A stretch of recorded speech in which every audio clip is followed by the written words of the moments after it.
नमस्कार। यदि मालिक के द्वारा यदि पुराने वाहन बेचे जाते हैं तो उस वाहन का ट्रांसफ़र किया जाना बहुत ही आवश्यक होता है। यदि किसी कारण से यदि मालिक वाहन को ट्रांसफ़र नहीं करवाता है तो उस कार्य से मालिक को क्या नुकसान होने वाले हैं उसके संबंध में आज देखेंगे हम।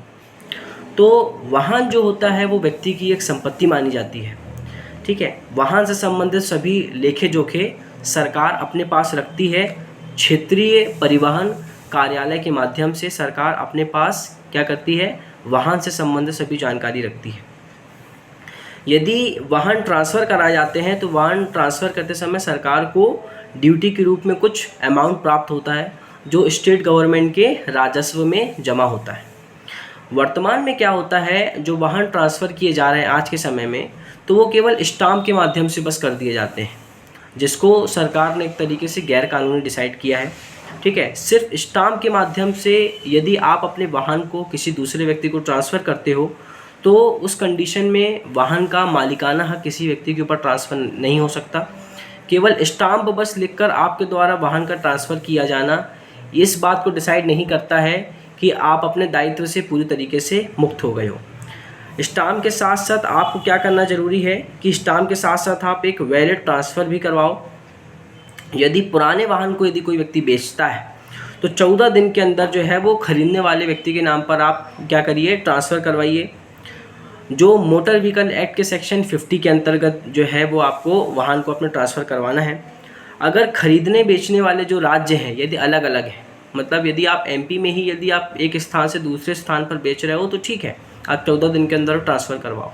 लेकिन यदि आप मध्य प्रदेश से उत्तर प्रदेश यदि अपना वाहन बेच रहे हो तो ऐसी कंडीशन में आपको 45 दिन दिए जाएंगे। 45 डेज़ के अंतर्गत जो है वो आप अपने वाहन को ट्रांसफ़र करवाओ। और यदि आपने 45 दिन के अंतर्गत नहीं करवाया तो उसके बाद आपकी एक्स्ट्रा पेनाल्टी लग सकती है। यदि आपने वाहन को केवल आपने स्टाम्प के माध्यम से किसी व्यक्ति को ट्रांसफ़र किया है और उस वाहन से यदि किसी भी तरीके का कोई सिविल या क्रिमिनल ऑफेंस होता है, कोई दीवानी या फौजदारी मुकदमे होते हैं, तो ऐसी कंडीशन में पूरी जवाबदारी जो है वो उस मालिक की बनेगी। खाली स्टाम्प के माध्यम से वाहन को बेच देने से बस मालिक अपने सभी दायित्वों से मुक्त नहीं हो जाता है। यदि उस वाहन से किसी तरीके की कोई प्रतिबंधित चीज़ जो है वो बेची जाती है, जैसे कि शराब या चरस, जिसकी कानून जो है वो मान्यता नहीं देता, ऐसी चीज़ को यदि आप बेचते हो तो उस परिस्थितियों में भी मालिक की जो है वो जवाबदारी बनेगी।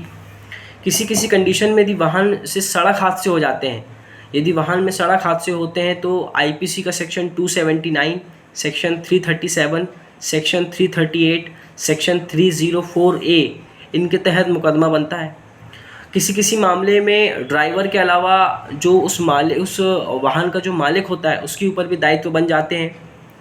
यदि सड़क कोई दुर्घटना हो गई, यदि कोई सड़क हादसा हो जाता है तो ऐसी कंडीशन में जो मृतक है उसके जो एलआर होंगे वो क्या करते हैं, मोटर व्हीकल एक्ट के अंतर्गत 166 के अंतर्गत क्या कर सकते हैं, मुआवजे के लिए सूट फाइल कर सकते हैं।